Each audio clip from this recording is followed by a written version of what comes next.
जय जगन्नाथ सांग मैंने सकाल सकाल उठी चलिए रोषे घर को जेहेतु आज गुरुवार थिला आमर आज सब अरुआ उपर ही रोषे होता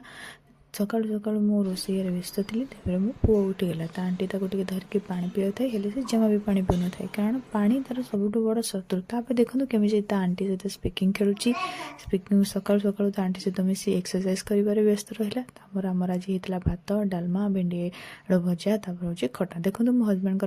प्रवचन देवा सरुनी एत गपुरा से गप शुणिले आपंकर मुंड पूरा खराब हो देन मो ऑफिस गलापर मो पुओ को मुझे खुआई पुई शुआईदेली शुईकी उठिकी ता जेजे सहित देखो से बुलवाक गला इवनिंग टाइम हजबैंड कही मो